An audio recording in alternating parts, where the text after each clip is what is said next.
Hello students, how are you. हमने life process के first lecture में ये समझा था कि जो लाइफ प्रोसेस को कंटिन्यू करने के लिए, इसे मेंटेन करने के लिए किस तरह की प्रोसेस की ज़रूरत होती है, या किसी भी लिविंग नॉन लिविंग ऑर्गेनिज्म के अंदर क्या डिफरेंस होते हैं और वो किस तरह से मूवमेंट कर पाएंगे। इसके अलावा हमने इनविजिबल विजिबल मूवमेंट्स के बारे में डिस्कस किया और हम लोग एक कंक्लूजन पे पहुँचे कि जितने भी मूवमेंट्स हो रहे हैं, ये सब मूवमेंट्स के लिए हमें कुछ एनर्जी की ज़रूरत होती है, एनर्जी रिक्वायरमेंट होती है ना। एनर्जी, आपको ताकत चाहिए, एनर्जी कहाँ से आएगी? तो हमें एनर्जी कहाँ से मिलेगी? फूड से, न्यूट्रिएंट्स से। तो अभी हम इस नेक्स्ट लेक्चर में हम लोग ये सब पढ़ने वाले हैं कि वो न्यूट्रिशन कौन कौन से, न्यूट्रिटिव एलिमेंट्स कौन कौन से हो सकते हैं और हमारी लाइफ प्रोसेस को मेंटेन करने के लिए वो किस तरह से हेल्प कर सकते हैं। तो अभी हम लोग देखते हैं कि कुछ इंपॉर्टेंट प्रोसेस जिनकी वजह से हमारी लाइफ मेंटेन हो रही है। हमने लास्ट टाइम भी एक बात की थी कि प्रोसेस क्या है, एक सीक्वेंस ऑफ एक्शन है। हाँ, आप खाना खा रहे हो, ये भी तो एक प्रोसेस है, ठीक है। आप डांस कर रहे हो, एक प्रोसेस है, ठीक है। तो कौन कौन से प्रोसेस हमारी लाइफ को, हमारी लाइफ प्रोसेस को मेंटेन करने के लिए ज़रूरी है, वो हम लोग देखते हैं कि क्या वो सीक्वेंस में काम कर रहे हैं, क्या उनके अंदर आपस में कोऑर्डिनेशन है। और अगर ये कोऑर्डिनेशन है तो ऑब्वियसली लाइफ प्रोसेस बहुत स्मूथली चलेगा विदाउट एनी प्रॉब्लम। तो आइए हम लोग देखते हैं फर्स्ट वन बाय वन। तो फर्स्ट ऑफ ऑल जो हमारे पास प्रोसेस है, न्यूट्रिशन, है ना। न्यूट्रिशन, तो क्या होता है nutrition? To obtain nutrients. Nutrition का मतलब हो गया, आप जो न्यूट्रिएंट्स हैं, न्यूट्रिएंट्स मतलब फूड। फूड को हम लोग किस तरह से ऑब्टेन करेंगे, कैसे लेंगे, हमारी बॉडी किस तरह से लेगी। अब ये भी डिपेंड करता है कि एनिमल किस तरह के।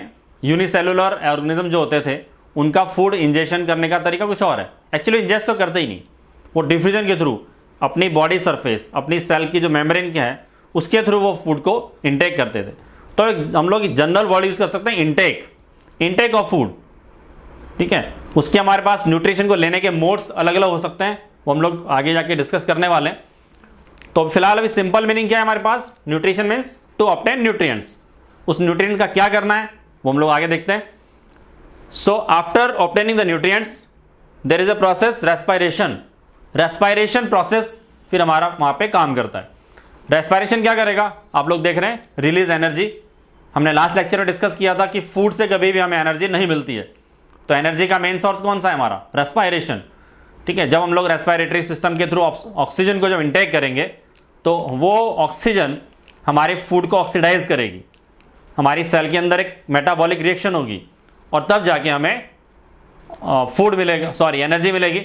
और साथ साथ कुछ वेस्ट प्रोडक्ट्स भी बनते हैं, ठीक है। तो फूड को ऑक्सीडाइज किया तो हमें एनर्जी मिली और कुछ वेस्ट प्रोडक्ट्स बन सकते हैं। अब नेक्स्ट हमारे पास प्रोसेस है ट्रांसपोर्टेशन। ट्रांसपोर्टेशन क्या होता है? आप लोग जानते हैं, ट्रांसपोर्ट कंपनीज होती हैं, है ना, ट्रांसपोर्टेशन डिपार्टमेंट्स होते हैं, गवर्नमेंट के भी होते हैं। तो ट्रांसपोर्टेशन मतलब किसी चीज को लेके जाना, कैरी करना, carriers, these are the carriers. तो हमारी बॉडी में ऐसा कौन सा सिस्टम आ गया जो ट्रांसपोर्ट करे, और किसका करे? वो सारे सब्सटेंस जो या तो हम लोग हमारी बॉडी के अंदर ले रहे हैं और या फिर उन एलिमेंट्स को या उन सब्सटेंस को हम लोग अपनी बॉडी से निकालने वाले हैं। तो ट्रांसपोर्टेशन होगा, और उसके जो मीडियम है वो अलग अलग हो सकते हैं। तो ट्रांसपोर्टेशन का वर्क क्या होता है? Distribute food to body parts. तो जब हमने खाना खाया, हमारा खाना डाइजेस्टिव सिस्टम के थ्रू इंटेस्टाइन तक पहुंचा, वहां से उसको सिंपल फूड में कन्वर्ट करके और सर्कुलेटरी सिस्टम के थ्रू हमारा जो ब्लड है, उस ब्लड के थ्रू उसको सर्कुलेट करके कहाँ पहुंचाया जाएगा? डेस्टिनेशन पे। अब आप बोलोगे सर डेस्टिनेशन, हमारी बॉडी के अंदर कौन सी डेस्टिनेशन? यानी कि वो फाइनल लोकेशन जहां पे उस फूड को कंज्यूम किया जाएगा, जहां पे उस फूड का एसिमिलेशन होगा। अदरवाइज आपने फूड खा लिया और आप डाइजेस्ट नहीं कर पा रहे हो, उसको एसिमिलेट नहीं कर पा रहे हो, तो फिर आप एनर्जी गेट नहीं कर पाओगे, ठीक है। तो प्रॉपरली हमारा फूड इंजेस्ट हो जाएगा via the nutrition process. Respiratory system के थ्रू हमारे पास ऑक्सीजन अवेलेबल हो जाएगी और फिर उनको ट्रांसपोर्ट किया जाएगा, और फाइनली हमारी सेल के पास पहुंचने के बाद जब हमारे फूड का ऑक्सीडेशन हो जाएगा with the help of oxygen, तो फिर हमें कुछ जो वेस्ट प्रोडक्ट्स बनेंगे उनको निकालना होगा। तो या तो एनर्जी बनेगी या वेस्ट प्रोडक्ट्स बनेंगे। तो वेस्ट प्रोडक्ट्स को हमारी बॉडी से बाहर निकालना पड़ेगा। तो बॉडी से बाहर निकालने के लिए हमारे पास एक और हमारे पास प्रोसेस अवेलेबल है, उसको हम लोग बोलते हैं एक्सक्रीशन, है ना, या फिर एक्सक्रेटरी सिस्टम। एक्सक्रीट कर देना अनवांटेड या फिर वेस्ट मटेरियल को हमारी बॉडी से एक्सक्रीट कर देना। आपने देखा है हमें पसीना आता है, स्वेट, है ना, तो स्वेट क्या है, हमारा पसीना, तो वेस्ट मटेरियल हो गया। ठीक है, कान के अंदर हमारे वैक्स बन जाती है कभी कभी, ईयर वैक्स, वो वेस्ट मटेरियल की फॉर्म में होती है। ठीक है, हम लोग खाना खा रहे हैं तो हमारा जो डाइजेशन के बाद का जो भी रेजिडुअल पार्ट होता है वो हमारी बॉडी से एक्सक्रीट होता है ना। इस तरह हम लोग पानी पी रहे हैं तो हमारा जो लिक्विड है, लिक्विड जो भी पोर्शन है वो हमारा यूरिनरी सिस्टम के थ्रू एक्सक्रीट हो रहा है। तो इन वेस्ट प्रोडक्ट्स को निकालना बहुत ज़रूरी है। ठीक है, तो आप ये चीज़ बहुत इस तरह समझ लें कि आपने न्यूट्रिशन किया, रेस्पायरेशन किया, ट्रांसपोर्टेशन किया, एनर्जी बना ली, यहाँ तक काम खत्म नहीं होता है। यहाँ तक हमारा लाइफ प्रोसेस मेंटेन नहीं हो पाएगा अगर हमने उसके जो बायो प्रोडक्ट्स थे, उन बायो प्रोडक्ट्स को अगर हमने अपनी बॉडी से बाहर नहीं निकाला, एक्सक्रीट नहीं किया। ठीक है, तो ये 4 प्रोसेस आपको याद रहेंगे।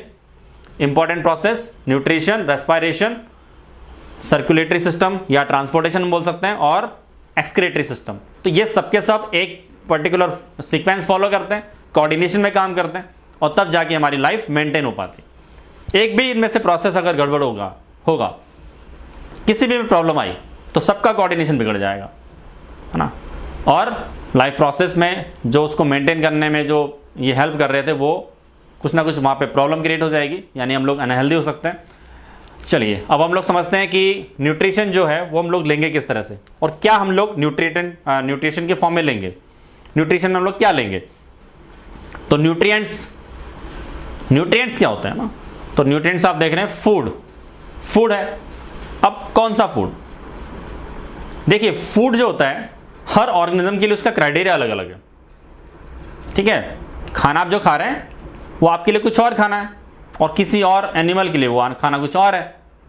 ठीक है, जैसे आप हर्बीवोरस हैं, मतलब आप वेजिटेरियन हैं, आप सिर्फ वेजिटेबल्स खाते हैं, है ना, हरी सब्जियां, प्लांट्स खाते हैं आप। पर जो लोग नॉनवेज खाते हैं वो नॉन वेजिटेरियन है, उनके लिए वो खाना उनका एडिबल है, उनके लिए वो लोग नॉनवेज या किसी एनिमल को वो खा सकते हैं। ठीक है, इसी तरह से कुछ इस तरह के एनिमल्स या ऑर्गेनिजम्स होते हैं जो डेड एनिमल्स को खाते हैं, डिकेइंग पार्ट्स को वो लोग खाते हैं अपने खाने के फॉर्म में। तो फूड सबका अलग अलग हो सकता है ना, पर हम लोग जनरल बात करें एज ए ह्यूमन, है ना, ह्यूमन हमारा जो लाइफ प्रोसेस उसकी हम लोग बात करें तो वहाँ पे फूड का मतलब क्या हो गया, in which carbohydrate, fat, protein, minerals, vitamins and water, ये फूड का पार्ट है। अब ये किस कॉम्बिनेशन में आप अपनी बॉडी के अंदर ऑब्टेन कर रहे हो वो डिफरेंट हो सकता है ना। तो आपने एक बहुत अच्छा टर्म सुना होगा बैलेंस डाइट, पर हम लोग ध्यान नहीं देते हैं बैलेंस डाइट के ऊपर कि बैलेंस डाइट होता क्या है। बैलेंस डाइट मतलब बैलेंस्ड, आपकी जो न्यूट्रिशन है, आप जो न्यूट्रिशन ले रहे हैं, आप जो न्यूट्रिएंट्स अपनी बॉडी में ले रहे हैं, उनका एक पर्टिकुलर पोर्शन होना चाहिए, उनका एक रेशियो होना चाहिए, उनका एक परसेंटेज होना चाहिए कि कितना पोर्शन हमें खाना है। फॉर एग्जांपल आप बहुत ज़्यादा फैट लेंगे तो आपके लिए हार्मफुल होगा, बहुत ज़्यादा प्रोटीन लिया वो भी ज़्यादा हार्मफुल होगा, और कार्बोहाइड्रेट लिया तो अल्टीमेटली वो हमारी बॉडी के अंदर स्टोर हो जाएगा ग्लाइकोजन के फॉर्म में, तो वो स्टोरेज हो रहा है। ठीक है, इसी तरह से जो हमारे पास में वाइटामिन एंड मिनरल्स होते हैं, ये माइक्रो एलिमेंट्स होते हैं, इनकी हमें बहुत कम ज़रूरत होती है, पर अगर आपने उनको एक लिमिटेड अमाउंट से ज़्यादा लिया तो भी हमारे लिए हार्मफुल है, और एक पर्टिकुलर अमाउंट से कम हुआ तो हमारी बॉडी के अंदर डेफिशिएंसी आ जाएगी।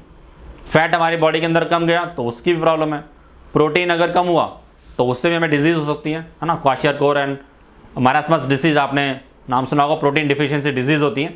तो ये जो हमारे macro elements carbohydrate, fat, protein, इनका भी हमारे पास एक प्रॉपर अमाउंट में या प्रॉपर रेशियो में इंटेक होना चाहिए। और इसी तरह से वाइटामिन, मिनरल्स एंड वाटर हमारी बॉडी के लिए बहुत ज़रूरी है। हमने लास्ट लेक्चर में भी देखा था कि जब भी हमारा मेटाबॉलिक रिएक्शन किसी सेल में होता है, उस सेल के अंदर वाटर का होना जरूरी है। हमारे साइटोप्लाज्म को वो उसके साइटोप्लाज्मिक मूवमेंट में भी हेल्प करेगा, और जो हमारे सबस्ट्रेट्स हैं उनका एक्सचेंज भी करेगा, है ना।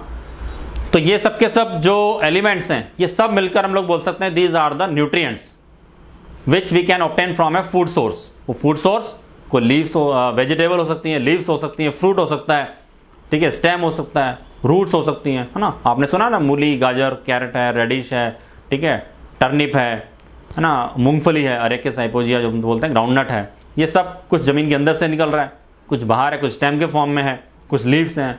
हम लोग वेजिटेबल ही तो खाते हैं, कहीं पे हम लोग फ्रूट खा रहे हैं ना, फ्रूट्स हैं।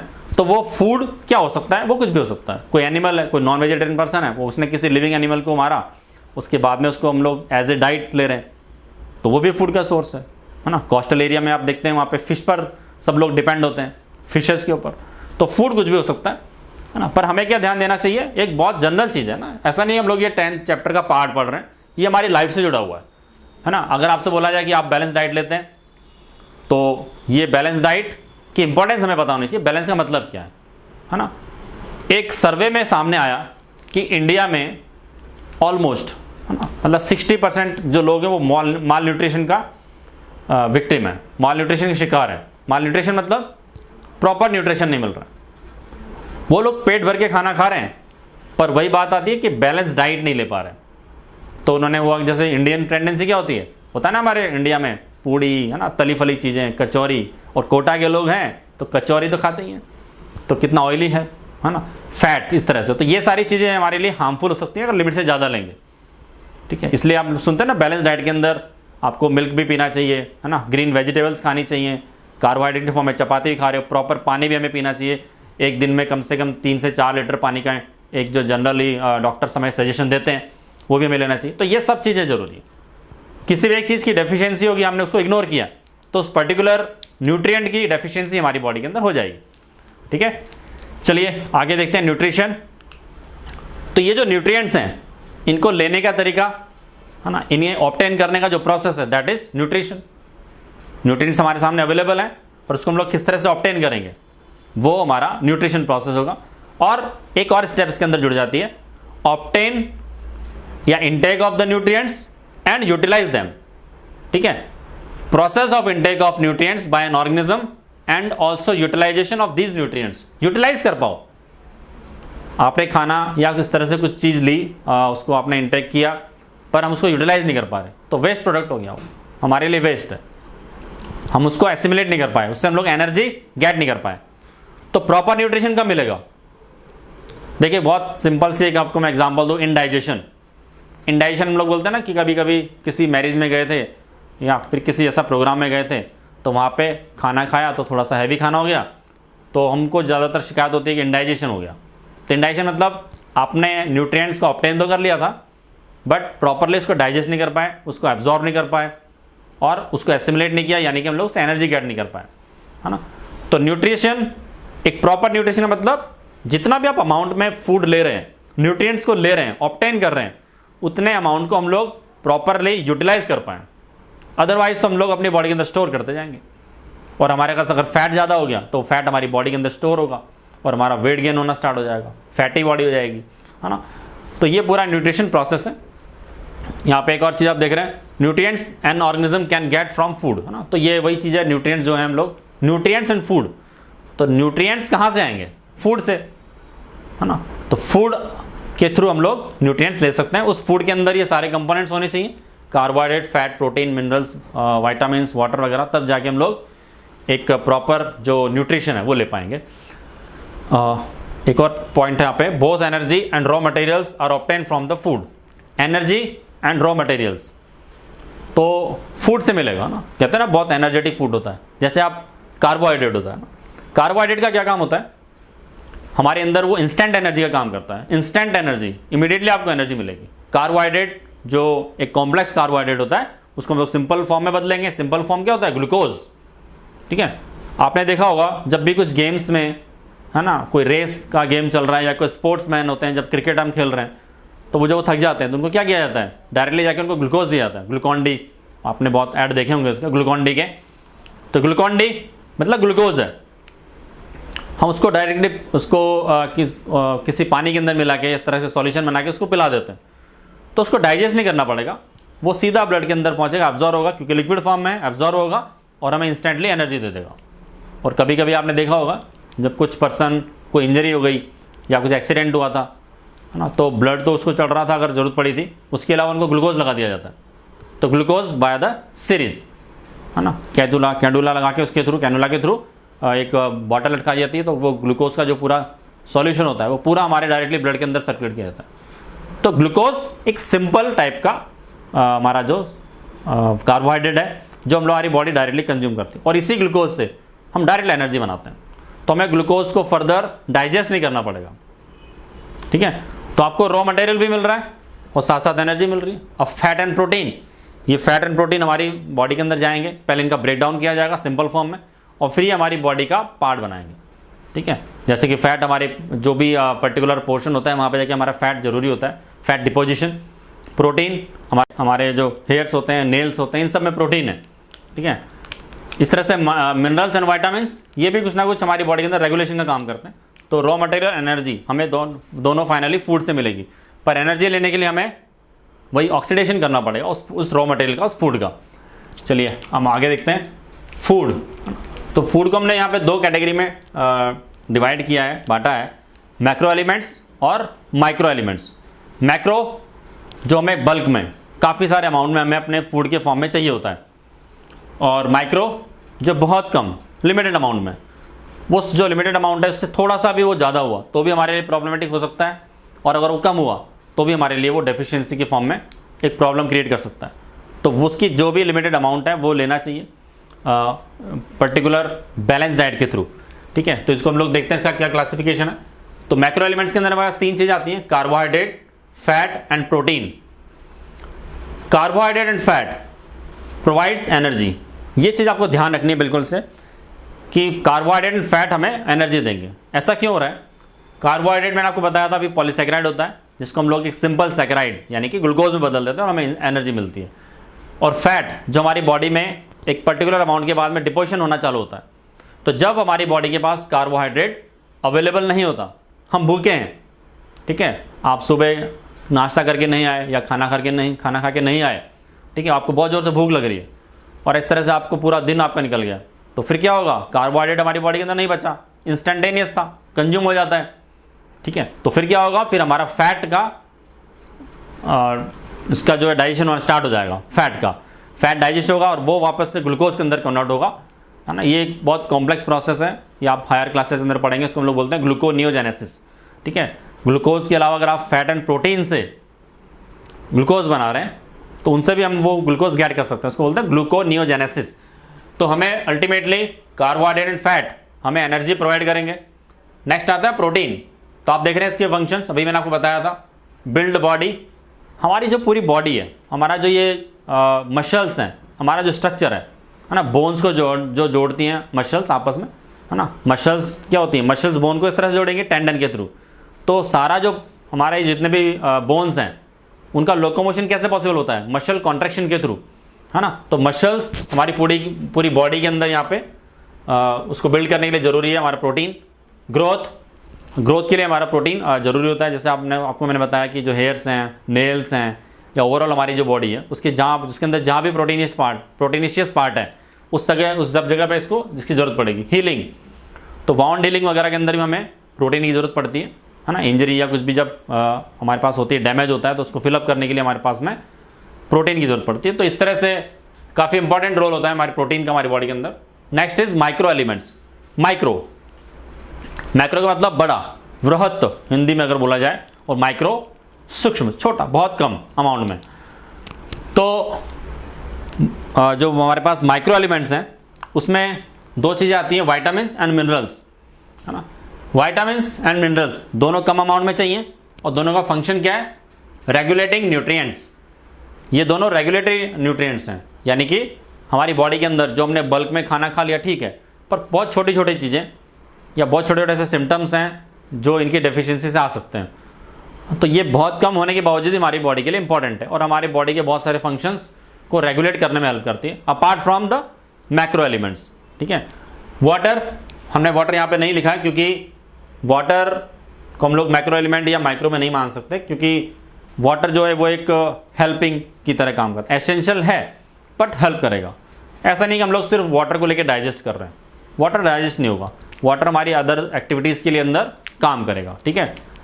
आपने एक अगर टर्म सुनी हो, हाइड्रोलाइसिस और डिहाइड्रोलाइसिस ना, डिहाइड्रोजनेशन, है ना। तो हाइड्रोलाइसिस क्या होता है? Break down of water. तो वाटर का जब ब्रेक डाउन होगा तो उससे वो कुछ एलिमेंट्स बनाएगा, या हमारी मेटाबॉलिक रिएक्शन के अंदर हेल्प करेगा। और जब हमारे पास डिहाइड्रोजिनेस एंजाइम के थ्रू जब उसमें से वाटर को रिमूव करेंगे तो कुछ सिंथेसिस होगा। तो वाटर इस तरह का एक बहुत कॉम्प्लेक्स रिएक्शंस के अंदर काम आता है हमारी बॉडी के अंदर, और हमारे पास सेल्स के अंदर या हमारी पूरी बॉडी में वाटर का एक सफिशिएंट अमाउंट होना चाहिए। अब मैंने इसको माइक्रो में क्यों नहीं रखा, क्योंकि आपको पता है हम डेली मिनिमम 2 से 3 लीटर वाटर का कंजम्पशन करते हैं। गर्मी में तो ऑब्वियसली 3 लीटर हमें पानी पीना ही चाहिए, डॉक्टर भी हमें बोलते हैं। तो ये सब चीज़ें मिलकर हमारे फूड का पार्ट बनती हैं। तो आप देख रहे हैं कि चाहे वो माइक्रो हों चाहे मैक्रो एलिमेंट्स हों, हमारे बॉडी के प्रॉपर वर्किंग के लिए, हमारे लाइफ प्रोसेस को कंटिन्यू रखने के लिए, मेंटेन करने के लिए ये सारे एलिमेंट्स, ये सारे न्यूट्रिएंट्स हमारे लिए ज़रूरी होते हैं। ठीक है, इसके बाद हम लोग डिस्कस करते हैं कि न्यूट्रिएंट्स हमें समझ में आ गए कि कौन कौन से न्यूट्रिएंट्स हैं और इनको एक प्रॉपर बैलेंस डाइट के फॉर्म में लेना चाहिए। पर अलग अलग तरह के ऑर्गेनिजम्स इन सब न्यूट्रिएंट्स को किस तरह लेंगे, तो उनके लिए हम एक टॉपिक देख रहे हैं, modes of nutrition. Mode, nutrition कैसे लेना है। ठीक है, तो 2 मेन कैटेगरीज हमारे पास यहां पे अवेलेबल हैं, autotrophic movement and heterotrophic nutrition. Sorry, तो ऑटोट्रॉफिक न्यूट्रिशन क्या होगा, ट्रॉफिक मतलब न्यूट्रिशन लेना, है ना, अपना फूड बनाना, है ना, न्यूट्रिशन को इनटेक करना। तो ऑटो मतलब ऑटोमेटिकली खुद बनाना, है ना। अब ऑटोमेटिक मतलब खुद, तो यानी ऐसा नहीं होगा कि जैसे आपकी मम्मी किचन में खाना बना रही है ना, तो आप जाके बोलो मम्मी आप तो ऑटोट्रॉफिक हो। ठीक है, ऑटोट्रॉफिक कि क्यों बेटा, ऐसा क्यों कि सर ने बताया था कि जो खुद अपना खाना बनाते हैं ऑटोट्रॉफिक होते हैं, जो खुद अपना खाना बना रहे हैं ना, ट्रॉफिक न्यूट्रिशन जो ले रहे हैं। तो एक्चुअली आपकी मम्मी खाना बना नहीं रही है ना, वो ऑटोट्रॉफिक नहीं है, वो क्या कर रही हैं, वो खाना पका रही हैं। जो खाना बनाया था वो प्लांट्स ने बनाया, या आप अगर नॉनवेज बना रहे हैं तो वो एनिमल था, वो एनिमल पहले वो बन चुका है ना, उसकी एक पर्टिकुलर ग्रोथ हो चुकी है। अब आप उसको as a diet, as a nutrient ले रहे हैं, है ना। तो अगर हम जैसे ह्यूमन है, अगर वो किसी प्लांट को या किसी एनिमल को खा रहा है तो वो ऑटोट्रॉफ नहीं है, वो हेटेरोट्रॉफ होगा, वो किसी अदर सोर्स को खा रहा है। तो फिर ऑटोट्रॉफ का मतलब क्या है, ऑटोट्रॉफ खुद अपना खाना बना ले, अपना न्यूट्रिशन खुद ले ले। तो ऑटोट्रॉफिक के अंदर आते हैं 2 तरह के कैटेगरीज हमारे पास में, photo autotrophic and chemo autotrophic, है ना। ये हम लोग फर्दर डिटेल पढ़ेंगे इसकी, 1 बाय 1 सारा का सारा प्रोसेस। तो अभी यहाँ पे हम लोग सिर्फ इसका ओवरव्यू ले रहे हैं। तो फोटो ऑटोट्रॉफिक मतलब फोटो यानी कि लाइट, सनलाइट के थ्रू जो अपना न्यूट्रिशन खुद बना ले, अपना फूड खुद तैयार कर ले, खुद रेडी कर ले, है ना, फोटोसिंथेसिस के थ्रू, है ना। तो वो सारे जो भी जो सारे प्लांट्स हैं, है ना, वो सबके सब plants generally photo autotrophic category में आते हैं। इसके अलावा आता है कीमो ऑटोट्रॉफिक। कीमो मतलब केमिकली, तो जो जिनके पास लाइट अवेलेबल नहीं है ना, होते हैं बहुत सारे लोअर ऑर्गेनिजम्स होते हैं, है ना, सल्फर बैक्टीरिया वगैरह इस तरह के बैक्टीरियाज होते हैं। तो वो उनके पास लाइट अगर अवेलेबल नहीं होगी, डीप सी में है या इस तरह के किसी शेल्स के अंदर वो पड़े हुए हैं, तो वहाँ पे लाइट का डायरेक्ट उनके पास डायरेक्ट अवेलेबिलिटी नहीं है, तो वो अपना खाना कैसे बनाएंगे। और बैक्टीरिया आ जाए तो वो न्यूट्रिशन भी नहीं ले सकते हैं ना, किस तरह से। तो क्या करते हैं वो कीमो सिंथेसिस करते हैं। उनके सराउंडिंग में जो भी केमिकल सबस्ट्रेट्स होते हैं वो अपनी बॉडी के अंदर उसको इंजेस्ट करेंगे और उसको अपने अकॉर्डिंगली अपने फूड में बदल लेंगे। अब उनके लिए फूड का क्राइटेरिया कुछ और हो गया। तो सनलाइट के थ्रू अगर आप फूड बना रहे हो तो फोटोसिंथेसिस के थ्रू, तो that are called autotrophic organisms, जैसे कि प्लांट्स। कीमोट्रॉफिक में सारे लोअर ऑर्गेनिज्म, कुछ लोअर ऑर्गेनिजम्स उसमें आते हैं जो केमिकल रिएक्शंस के थ्रू अपना खाना खुद तैयार करते हैं। नेक्स्ट कैटेगरी हमारे पास में हेटेरोट्रॉफिक में 3 फर्दर मोड्स हैं हमारे पास। तो सबसे पहले हम लोग देख रहे हैं होलोजोइक, होल WHOL ना, होल जो वर्ड यूज करते हैं लोग, एंटायर पूरा।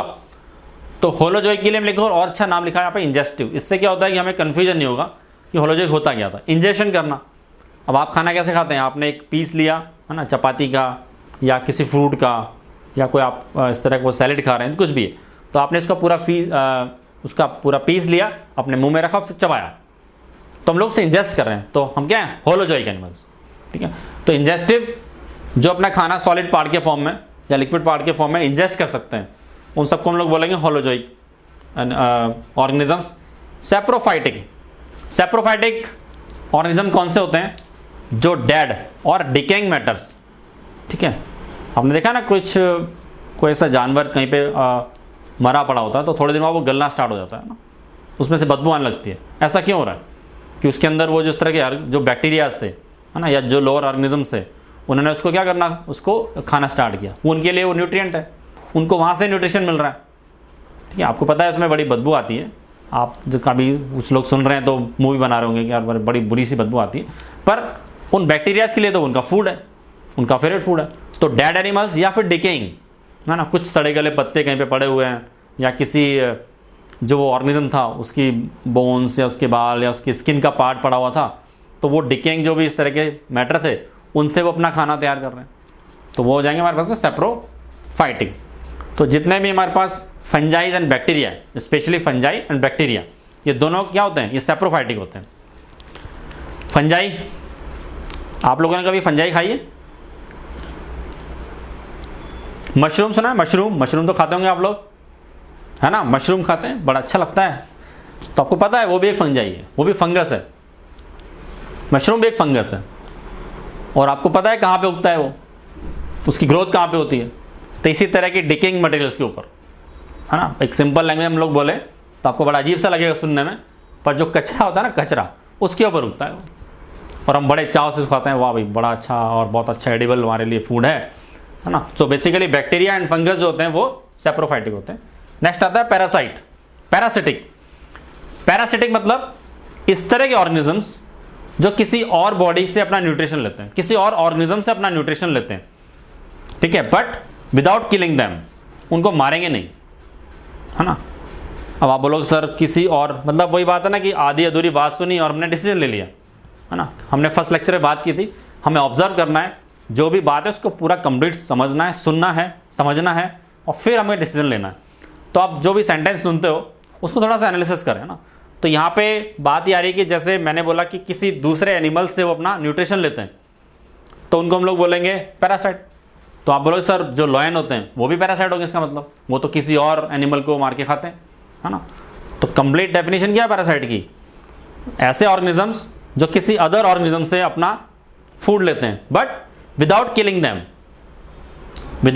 Them and reside in their body और outside their body, on their body, ठीक है। जैसे इनसाइड द बॉडी का एग्जांपल आपने सुना ना, बच्चों के पेट में कीड़े हुए, है ना, सुनते हैं ना। आप भी छोटे बच्चे थे तो आपको भी मम्मी बोला करती थी कि इसके पेट में कीड़े हैं, फिर एक दवाई पिलाया की जाती थी, आपको एक शीशी पिलाते थे पूरी एक बार में कंप्लीट, है ना। अल्बेंडाजोल नाम से बड़ी फेमस दवाई आती है। तो वो क्या होता था, आपके अंदर कीड़े हैं, आपके अंदर पैरासाइट्स हैं, तो वो आपको डायरेक्टली कोई हार्म नहीं पहुंचा रहे, ठीक है, पर आपके जो न्यूट्रिशन थे वो गेट कर रहे हैं और आप जिंदा हो, आप अपना नॉर्मल वर्क कर रहे हो, है ना। तो ये पैरासाइट हो गया, एंडो पैरासाइट। टेपवर्म, है ना, लीवर फ्लूक, इसके अलावा इकोलाई हमारी बॉडी के अंदर रहता है, जो कोई हार्मफुल, हमारे लिए कोई हार्मफुल नहीं होता, हमारी बॉडी के अंदर वो जरूरी होना, जरूरी से होता है वो, उसका कोई डायरेक्टली कोई हार्म नहीं है ना। तो ये हो गया हमारे अंदर रहने वाले। और एक होता है एक्टोपैरासाइट, तो हमारी बॉडी के ऊपर, हमारी बॉडी के आउटर सरफेस पे रहता है ना। लाइस नाम सुना है ना, जू, हाँ जू, है ना। तो जू क्या होता है, बालों में रह सकती है, अगर आप प्रॉपरली इनको मेंटेन नहीं करो तो जू बालों में रह सकती है। इसके अलावा लीच जो होती है, जौ किसको बोलते हैं, लीच। तो आपने देखा जो कैटल्स होते हैं ना, गाय भैंस वगैरह, जो तालाब में या कुछ ऐसी मार्शी एरिया के अंदर जब वो बैठे होते हैं या अपना वहाँ पे कुछ चारा चर रहे थे, तो उस टाइम पे क्या होता है, उनकी बॉडी के ऊपर लीच चिपक जाती है और वो उनकी बॉडी के ऊपर अटैच होकर करना स्टार्ट करती है। तो ऐसा तो नहीं कि बफेलो को बहुत ज़्यादा कुछ ऐसा पेन हो रहा हो, है ना, या उनके लिए लाइफ थ्रेटनिंग हो गया हो, जानलेवा हो गया हो, ऐसा नहीं। उनकी बॉडी अटैच होते हैं, धीरे धीरे उनका ब्लड सक करते रहते हैं। और आजकल तो आपने सुना होगा कि लीच के थ्रू थेरेपी भी होती है। हमारी बॉडी में जहाँ भी ब्लड जहाँ भी वो ख़राब हो गया, मतलब किसी वजह से वहाँ पे वो पॉइजनस पार्ट का हो गया था, तो उसको लीच थेरेपी के थ्रू वहाँ से सक करवाया जाता है इंटेंशनली। ये पैरासाइट है, ठीक है ना। तो लीच, लाइस, है ना, इस तरह के जो ये ऑर्गेनिज्म है जो किसी अदर ऑर्गेनिज्म की बॉडी के ऊपर रहते हैं विदाउट किलिंग देम, उनसे न्यूट्रिशन ले रहे हैं, ठीक है। तो ये सब के सब ऑर्गेनिजम्स आप देख रहे हैं यहाँ पे, न्यूट्रिशन लेने का तरीका क्या है। तो कितनी सारी वैरायटी हमारे पास अवेलेबल है ना। कुछ अपना खाना, फूड खुद बना रहे हैं, खुद बनाया, अपने लिए कंज्यूम किया और अदर्स के लिए as a source of food उन्होंने रेडी रखा, है ना। देखिए अगर आप प्लांट्स की बात करें तो प्लांट जब अपना फूड बनाते हैं तो वो फूड बनाएंगे ग्लूकोज के फॉर्म में, ग्लूकोज बनता है ना। आपने इक्वेशन पढ़ी होगी CO2, है ना, एनवायरनमेंट से उन्होंने कार्बन डाइऑक्साइड ली, वाटर लिया और इन दोनों को जब आपने मिक्स किया फोटोसिंथेसिस रिएक्शन के अंदर तो ग्लूकोज बन गया। इस ग्लूकोज को, क्योंकि अभी हमने देखा ग्लूकोज जो है वो हमें एनर्जी प्रोवाइड करता है, तो प्लांट्स को उनको खुद के लिए वो एनर्जी मिली अपनी मेटाबॉलिक रिएक्शन के लिए, पर जब वो फूड जरूरत से ज़्यादा बनता चला गया तो उसका स्टोरेज किया जाएगा, स्टोरेज, है ना। जैसे कि फ्रूट्स के अंदर, है ना, आपके पास बहुत बड़ा पंपकिन आपने देखा है ना, वाटरमेलन होता है, मैंगो है ना, इन सब में वो फूड के फॉर्म में स्टोर है, या लीव्स हैं, है ना, पालक आप खाते हैं ना, या फिर आप लौकी खाते हैं, बहुत सारे इस तरह के हमारे पास फूड पता ही आपको। तो ये सब क्या है, एज ए फूड स्टोरेज था इसके अंदर। अब वो किस फॉर्म में स्टोर है, ग्लूकोज के फॉर्म में? नो, वो स्टोर होता है स्टार्च के फॉर्म में। तो हमने जो ग्लूकोज, एक सिंपल जो हमारा कार्बोहाइड्रेट था, उसको एक बड़े कॉम्प्लेक्स, बहुत सारे ग्लूकोज के मॉलिक्यूल्स को मिला के, ठीक है, हमने क्या बनाया, एक मैक्रो मॉलिक्यूल बना दिया, एक कॉम्प्लेक्स मॉलिक्यूल बना दिया, स्टार्च उसके फॉर्म में स्टोर होगा। ठीक है, चलिए एक और चीज़ साथ में क्लियर कर लेते हैं। हमारी बॉडी के अंदर जब कार्बोहाइड्रेट स्टोर हमने उसका इंटेक किया था, हमारी बॉडी के अंदर गया और ज़रूरत से ज़्यादा वो कार्बोहाइड्रेट हमारी बॉडी के अंदर है, जितनी हमें एनर्जी चाहिए थी उतनी हमारी एनर्जी के लिए वो कंजम्पशन हो गया, बट हमारा जो इंटेक था वो उस एनर्जी से भी ज़्यादा था, मतलब जितनी रिक्वायरमेंट थी। अब उस फूड का क्या होगा, उस कार्बोहाइड्रेट का क्या होगा, क्या किया जाएगा उसका, उसको किसी और फॉर्म में कन्वर्ट किया जाए या फिर उसको कंज्यूम कर लिया जाए, क्या होगा बताइए। हाँ, वो food, very good very good, वो फूड ग्लाइकोजन के फॉर्म में स्टोर हो जाएगा। तो प्लांट्स में स्टोर हो रहा है स्टार्च के फॉर्म में और एनिमल्स में स्टोर हो रहा है ग्लाइकोजन के फॉर्म में। तो जब भी रिक्वायरमेंट होगी उस ग्लाइकोजन को ब्रेक डाउन कर दिया जाएगा और हम लोग ग्लूकोज ले लेंगे, है ना, ग्लाइकोलाइसिस हो जाएगा। और स्टार्च जो प्लांट में पड़ा था, अगर हम उस स्टार्च को हम लोग ले रहे हैं एज ए फूड ले रहे हैं तो उसको हम लोग ब्रेक डाउन करते हैं through the digestion of process. तो कॉम्प्लेक्स फूड को हमने एक सिंपल ग्लूकोज के फॉर्म में कन्वर्ट किया डाइजेशन के थ्रू और हमारी बॉडी के अंदर जाके फिर से ग्लाइकोजन में कन्वर्ट कर लिया। तो ये सारे जो न्यूट्रिशन के तरीके हैं सब अपनी अपनी वैरायटी डिपेंड्स करती है ऑर्गेनिज्म के ऊपर, उनका किस तरह का उनका बॉडी स्ट्रक्चर है ना, उनका बॉडी स्ट्रक्चर पे किस तरह के ऑर्गन्स अवेलेबल हैं या नहीं, सिंगल सेलुलर है तो नहीं है, तो वो अपना डिफ्यूजन या ऑस्मोसिस इस तरह से अपना फूड इंटेक करेंगे, है ना। बैक्टीरियाज फंगस का अपना एक तरीका है, ठीक है। और होलोजोइक, जैसे मैं आपको बताया, जितने भी हायर एनिमल्स होते हैं वो हायर एनिमल्स जनरली होलोजोइक होते हैं, है ना, वो सॉलिड पार्ट के फॉर्म में अपना फूड खाते हैं, ठीक है। जैसे आपने स्नैक देखा है ना, तो स्नैक क्या करता है, वो किसी भी ऑर्गेनिज्म को पूरा निगल जाता है ना। मूवीज़ देखी ना, अनाकोंडा और ये जो पाइथन होते हैं क्या करते हैं, इस तरह से इंजेस्ट कर जाएंगे, लॉयन पूरा पार्ट खाएगा। हम लोग किस तरह खाते हैं, हम लोग अपना फूड लेंगे, उस फूड को हम लोग सॉलिड पार्ट के फॉर्म में, चपाती या पिज़्ज़ा या जो भी पीस है उस पीस के फॉर्म में हम लोग खाते हैं, ठीक है। चलिए इसके बाद हम लोग नेक्स्ट क्लास में देखेंगे न्यूट्रिशन के जो सारे जो प्रोसेस हैं वो किस तरह से वर्क करते हैं, कौन कौन से उसके अंदर एग्जाम्पल्स आएंगे, वो सब चीज़ें हम लोग क्लियर करेंगे। फोटो ऑटोट्रॉफिक क्या है, कीमोटोट्रॉफिक क्या है, कौन से इस तरह के केमिकल सब्सटेंस हो सकते हैं जिनके थ्रू कोई भी एक ऑर्गेनिज्म खुद अपना खाना बना सकता है, ठीक है। Thank you.